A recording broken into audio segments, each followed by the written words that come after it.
때는 제가 한국 가야 되겠다 이런 결심을 안 했을 때인데 전쟁이 일어난다고 막 그래가지고 신발도 못 벗고 총탄 다 나눠주고 전군 비상태세를 이제 한 거예요. 준전시 상태를 선포하고 군패도 다 나눠줬어요. 그때 군번을 나눠준다는 건 이건 전쟁을 의미해요. 북한에서 그때 좀 전쟁 좀 일어나라. 북한 군인들 상당수는 전쟁이 일어나기를 바라는 군인들이 많아요.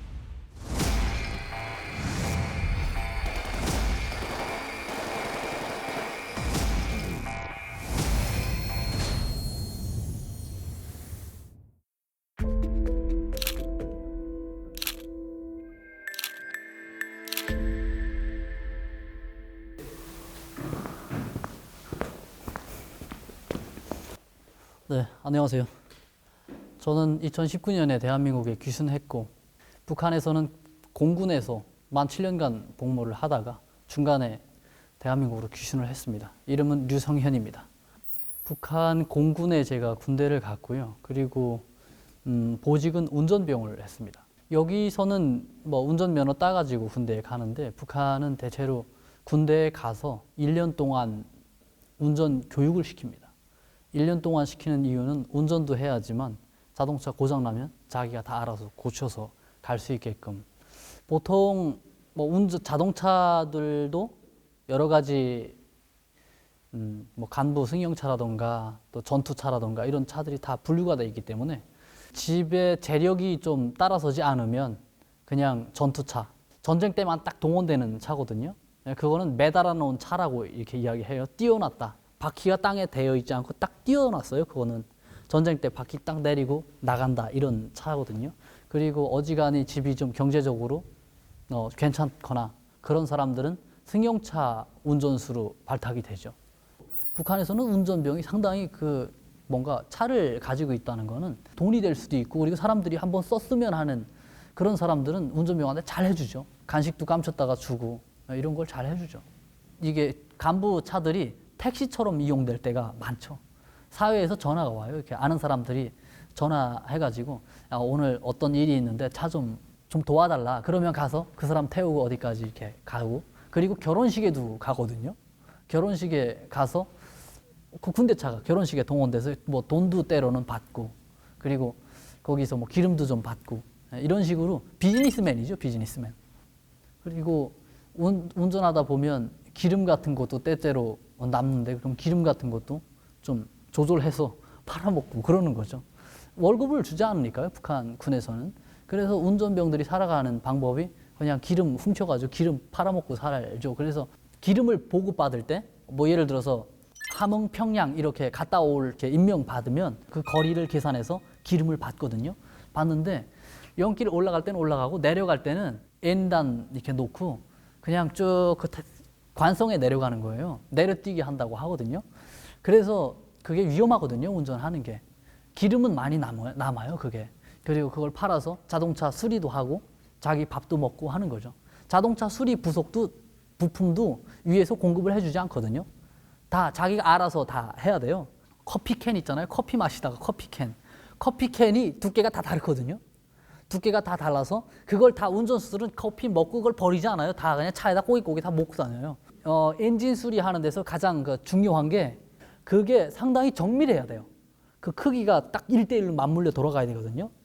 근데 그게 계속 이게 돌다 보면 그게 피스톤 축하고 틈이 생기거든요. 틈이 생겨서 그래서 커피캔을 가위로 쫙 오려서 그 틈에다가 싹 넣는 거죠. 정밀하게 해야 돼가지고. 그냥 새 거 있으면 새 제품 있으면 딱 갖다 맞추면 되는데 그게 없으니까 다 갈아서 그냥 수작업으로 다 하는 거죠.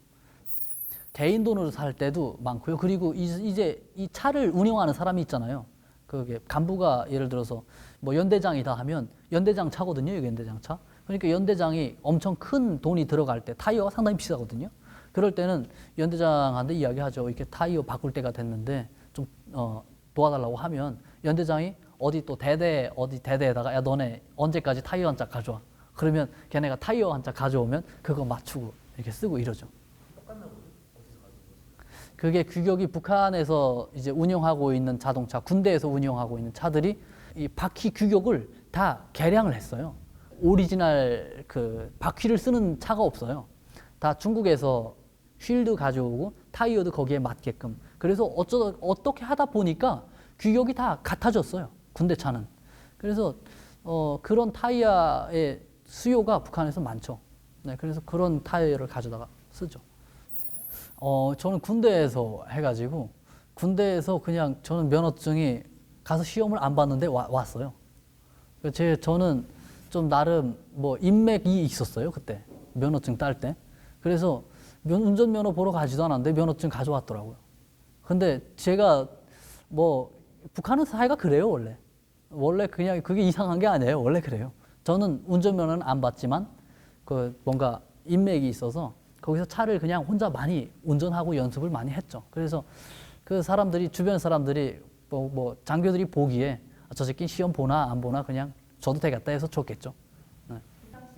네. 네. 신호 교차로는 어떻게 하고. 근데 우리나라에 없는 게 있어요. 북한에서는 특별 신호 뭐 이런 것도 있고 그리고 1호 행사라고 하는 게 있거든요. 1호 행사하면 그 최고 지도자 뭐 김정은이 어디 갈 때 김정은 차를 만나면 운전병들은 어떻게 해야 된다. 이게 있는 거예요. 그게 운전 규정에 있어요. 북한에서는 아직 그 신호수가 있거든요. 그거는 시내 도시에 가야 있어요. 큰 도시에 사거리 그 교통량이 많은데 그게 있는데 그 신호수가 뭐 이렇게 깃발을 머리 위로 들고 그리고 앞에 뭐 손을 어떻게 지시봉을 이렇게 하면 이게 특별 지시 신호다. 이게 있거든요. 제가 이제 기억이 잘 안 나는데 그게 그 사람이 이 동작을 취하면 무조건 차를 다 길 옆에 가장자리에다 주차를 하고 브레이크, 사이드 브레이크 다 당기고 그리고 이게 유리 다 올리고 그리고 머리를 이렇게 숙이고 있어야 된다. 이게 규정이 있어요. 그게 상당히 규정이 좀 꽤 많아요. 분량이 되는데 제가 생각나는 부분은 그 부분이에요. 좀 다른 부분이 그게 있죠. 과속이 있죠. 과속이 있는데 그게 규정이 그냥 유명무실한 거죠. 과속을 낼래야 낼 수가 없죠. 북한의 도로 상황에서는. 도시 내에서는 포장도로가 되어 있거든요. 포장도로가 되어 있다 보니까 거기서는 과속도 해요. 하는데 그럴 때는 뭔가 교통안전원들이 따라와가지고 벌금 같은 거 그러니까 내라고 이렇게 하거든요. 그리고 다른 이제 뭐 고속도로라던가 이런 데서도 그 시속 규정이 있어요. 규정이 있는데 그 시속을 넘기기가 힘들어요. 도로 상황이 안 좋아가지고. 네, 있죠. 북한이 지금 딱 그러고 있죠. 제가 그래서 넘어와가지고 신기했던 게 군 차량 타고 서울로 이제 들어오는데 운전병이 어디 가야 됩니까? 그러니까 뭐 운전병한테 어디 가라. 그러니까 딱딱 입력을 하니까 이 사람이 한 번도 물어보지 않았는데 가는 거예요. 가는데 옆에서 계속 말로 목소리가 들리더라고요. 좌회전하세요. 우회전하세요. 뭐 이렇게 알려줘서 상당히 신기했거든요. 근데 북한에서는 운전병이 지도를 가지고 다니고 그리고 길이 상당히 그 루트가 단순해요. 길이 많지는 않아요. 그래서 쭉 가다가 내비를 안 봐도 사거리가 나오거나 삼거리가 나오면 방향이 이렇게 지어져요. 여기 원산, 뭐 우회전 이렇게 있거든요. 그럼 우회전 따라 가면 되는 거예요. 그 다른 길이 옵션이 없어요. 가다가 그 길밖에 없는 거예요. 그래서 길을 외우기도 쉽거든요. 네, 우리 한국의 지금 교통 상황을 내비 없이 외우고 다닌다는 거는 이건 불가능하잖아요. 근데 북한은 그냥 단순하기 때문에 이런 길이 막 이렇게 고가도로 올라가고 이런 게 전혀 없거든요. 다 그냥 2차원에서 벌어지는 도로거든요. 다 2차원에서 벌어지기 때문에 그래서 외우기가 뭐 어렵진 않죠. 쉽죠. 다 해본 것 같아요. 제가 말이 공군이지 보초 경계 근무도 서봤고요. 그리고 건설도 해봤고요. 굴도 뚫러봤고요. 그리고 농사도 지어봤고 나무도 해봤고 제가 못 해본 거는 배 타고 물고기를 못 잡아봤고요. 그리고 컴퓨터로 이거 서류 같은 거 이런 걸 못 해봤고 난 다 해봤다 이렇게 생각을 하고 있었어요. 네, 근데 북한은 직업이 그렇게 많지도 않거니와 그러다 보니까 제가 다 했다고 느꼈던 거죠. 그게 좀 뭔가 상당히 좀 모호해요. 이게 예를 들어서 김정은이 갑자기 와가지고 야 여기다가 아파트 80층짜리 한 6개월 만에 지어. 그러면 그냥 전군 뭐 한 몇만 명이 동원돼요. 거기 몇만 명이 동원돼가지고 24시간 그냥 불이 꺼지지 않아요. 거기는 그냥 밀어붙이거든요. 근데 어떤 데 김정은이 와서 지시 내리지 않은 아파트 현장도 있잖아요. 걔네는 예를 들어서 한 10층짜리를 한 1년 동안에 지어야 되겠다 이렇게 계획을 했는데 이게 10층짜리가 10년도 걸려요. 얘네 인력을 쏙 다 뽑아가지고 80층짜리 짓는 데 가가지고 일하느라고 이게 못 짓는 거예요, 이게. 장비가 우리는 이 레미콘이 다 콘크리트 이렇게 해가지고 믹서를 그냥 거기 가서 이렇게 보급을 하잖아요. 그런데 예를 들어서 10층짜리 아파트를 건설한다. 그런 데는 없어요. 다 사람들이 알아서 몰탈 이거 삽으로 다 이거 하거든요. 그리고 모래나 이런 거는 주변에 강에 가서 막 파와요. 마음 나는 데 가서 퍼오면 돼요. 거기에 모래에 흙이 섞여 있을 수도 있고 이런데 그런 거로 막 건설하다 보니까 상태가 안 좋아지고 붕괴도 되고 이런 상황들이 벌어지는 거죠. 남포 평양 고속도로 그게 완전히 무슨 영웅 청년도로라고 이렇게 이름을 붙였거든요. 산을 깎아가지고 고속도로를 이제 뚫어야 되는데 그걸 다 마대로 지었어요. 마대, 쌀마대 있잖아요. 우리나라 쌀마대. 좀 질이 좋은 마대다. 자갈, 뭐 산에서 나온 그런 돌 막 담아다가 이렇게 마대에다가 져가지고 어떤 데는 뭐 한 몇 킬로 이제 등짐에다 지고 가서 버리는 거예요. 근데 그게 기간이 있다 보니까 건설 기간. 야, 여기다가 한 6개월 만에 그 도로 만들어 하니까 몇만 명이 투입되는 거죠, 거기. 청년들이, 전국의 청년들이 다 모여와가지고 그냥 등짐으로 마대 지어다가 흙 갖다 버리고 한쪽엔 콘크리트 치고 이렇게 건설을 하는 거죠. 톨게이트비를 과거에는 안 냈어요. 안 냈는데 시작이 언제부터인지 저도 잘 확실하진 않은데 2010년 이후부터 북한에도 그걸 적용을 했어요. 그래서 쭉 가다가 뭐 고속도로에 우리처럼 이렇게 있는 게 아니고 차를 세워야 돼요. 가다가 한쪽에 세우고 운전수가 가서 거기 가서 나 여기서부터 저기까지 평양까지 가는데 지급하겠다. 얼마인지는 제가 딱히 모르겠어요. 근데 그게 상당히 비싸요. 우리 돈으로 치면 우리 대한민국에서 보면 그 크게 비싼 돈이 아닐 수도 있어요. 근데 북한은 그 사람들이 받는 월급에 비해서 고속도로 이용하는 게 상당히 비싸요. 네. 북한에는 돈사당번이라고 있어요. 집짐승 키우는 당번.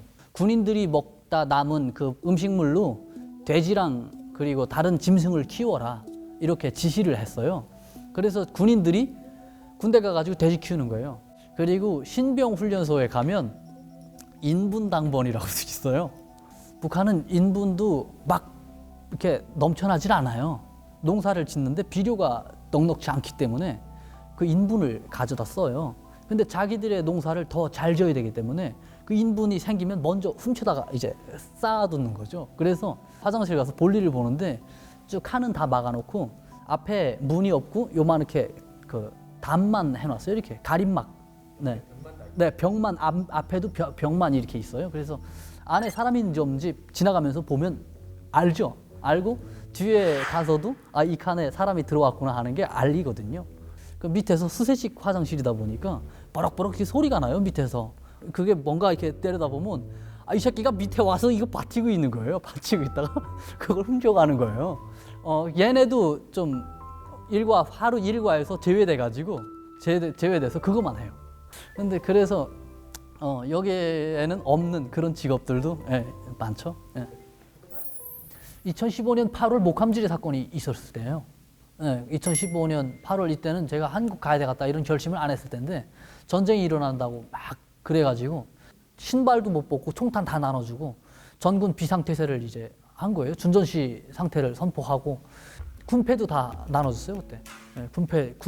군번. 이 평상시에 북한 군인들이 자기 군번을 모르고 살거든요. 이게 저거잖아요. 이게 또 경제적으로 봤을 때 상당히 이게 비효율적인 거거든요. 북한의 상당수 군인들을 이제 군번 나눠주면 자꾸 회수해가지고 다시 만들고 이렇게 해야 하잖아요. 근데 군번을 안 주고 있다 전쟁 때만 딱 나눠주는 거예요. 그게 군번을 나눠준다는 건 이건 전쟁을 의미해요. 북한에서. 그때 좀 전쟁 좀 일어나라. 일어나면 내가 이 노동당 진짜 바꿔버린다 이런 생각을 하고 있었죠. 북한 군인들 상당수는 전쟁이 일어나기를 바라는 군인들이 많아요. 근데 전쟁이 일어나서 노동당의 편에 들겠다는 게 아니에요. 그 사람들이. 지금의 그 지옥 같은 상황이 바뀌기를 바라는 마음에서 전쟁이 일어나기를 바라죠. 북한에서 예전에 박근혜 대통령 되기 전에 박근혜 대통령이 대통령 되기 전에는 박근혜 여사라고 불렀어요. 근데 대통령이 되고 나서 북한한테 상당히 딱 그 원칙적으로 나오니까 안 좋아하는 거죠. 뭔가 뭐 괴뢰라고 막 이야기하고, 근데 대통령을 감옥에 보냈다고 이렇게 그 뉴스 기사를 제가 봤죠. 근데 제가 그 뉴스 기사를 이해할 수가 없는 거예요. 그거를 제가 한국에 와서야 이해를 했어요. 한국의 모든 권력은 국민에 의해서, 국민으로부터 시작되는구나, 이걸 제가 알게 된 거죠. 북한은 김정은이 다 가지고 있으니까요. 그리고 한국에서 실업자가, 청년 실업자가 뭐 몇 퍼센트, 20만 명이 막 돌파하고 막 그런 게 뉴스에 나오는 거예요. 거기에. 근데 저는 거기에서 희망을 봤어요. 제가. 저는 실업을 할 수가 없는데, 제가 1시간 없어져도 야 어디 갔어? 와서 일해야지 이렇게 붙잡아 가는데, 실업자가 있다는 거는 이거는 일 안 하고 있을 수 있는 자유가 있다는 거잖아요. 그래서 아, 저게는 백수의 자유가 있구나, 이런 희망을 제가 그 센텐스에서 볼 수가 있었던 거죠. 제가 군복무를 하고 있던 도중에 운전병원 3년을 더 하라고 하는 거예요. 그래서 군대 복무가 갑자기 13년이 쭉 늘어났어요. 제가 2012년에 군대에 입대를 했는데, 아직 제가 북한에 있었다면 군인입니다. 2025년도가 제가 전역 날짜거든요. 여러 사건들이 있었지만 어떻게 하나 이겨내려고 했죠. 그 땅에서 어떻게 하나 살아가야 된다고 이렇게 생각을 했는데, 점점 아무리 봐도 북한 체제가 정상적인 체제가 아닌 거예요. 제가 고등학교 때 전단지를 봤었던 적이 있는데, 그 전단지 내용이 계속 떠오르는 거예요. 전단지 내용이 떠오르면서 이 땅은 이거 바꿔야 되겠구나, 이 정권은 이게 노동당이라는 이게 있는 한 바뀌는 날이 없겠구나, 나아질 날이 없겠구나, 이런 생각을 한 거죠. 아마도 제가 북한에서 제가 일하는 만큼, 적어도 일하는 만큼 그에 대한 대가를 받는다고 해도 아마 도망을 못 쳤을 거예요. 그냥 그 땅에서 살았을 거예요. 근데 일한다고 해도 그냥 다 무보수로 노동을 해야 되고, 그에 대해서 제가 반론을 하면 저는 감옥에 가야 돼요. 저는 감옥에 갈 수밖에 없는 상황이에요. 사람이 아무것도 모르고 살면, 어떻게 돌아가는지 모르면 그냥 사는데, 세상이 돌아가는 거는 저는 알거든요. 북한을 바꿔야 되겠다. 그러면 바꾸려면 어떻게 바꿀 수 있을까? 제 혼자는 못 바꾸잖아요, 북한을. 근데 제가 뭐 가진 게 아무것도 없고, 그리고 저 마음 맞는 사람들끼리 뭔가 좀 의기투합을 하려고 해도 경제적으로도 어디 좀 서포트가 돼야 되거든요. 네. 그런 거랑을 많이 고민하다가 이런 도움을 줄 수 있는 데가 한국밖에 없다고 제가 생각을 하게 된 거죠. 북한에서는 대한민국을 최고의 주적이라고 이렇게 제가 교육을 계속 받았고, 지금 현재도 계속 교육을 하고 있잖아요, 북한에서. 그렇기 때문에 적의 적은 나의 아군이다, 이런 생각을 하게 된 거죠. 만약에 남조선 가면, 남조선 가서 내가 이런 의지를 가지고 왔다면 그들이 결코 내 생각을 그냥 전혀 부인하지는 않겠지. 어지간한 그런 뭐 방향성도 제시해 주고 도움을 좀 주겠지, 이렇게 생각을 하고 대한민국에 갔다가 다시 북한으로 돌아가려고 계획을 세웠죠. 그래서 제가 군대 복무하면서, 군대는 없어지면 금방 알잖아요, 탈영한 걸. 그래서 저를 찾지 않게끔 만들어 놨어요. 얼마 동안, 한 2달, 최대 2달 동안 너네 찾지 마라 하고 이제 그렇게 환경을 만들어 놓고, 제가 한국에 와서 최대 2달 동안만 있다 가려고 했었죠. 근데 그러다 보니까 루트가 DMZ로 정해진 거예요. 제가 상상하지 못했던 그런 댐이 하나 있더라고요. 그건 지도에도 없었거든요. 그냥 댐을 뛰어내리는 방법밖에 없더라고요. 그걸 이제 뚝 떨어져 가지고 정신을 잠깐 잃었었어요. 그때 딱 돌아보니까 위에서 군인들이 경계 근무도 서고 있고, 그때 불빛이 저한테 이제 쭉 날아온 거죠. 물 속에 있는 저에게. 그 전기 고문 의자 뭔가 상상 속에 그것처럼 생겼어요. 고문할 때 된 것 같은데 하라고. 난 다 준비됐으니까 하라고.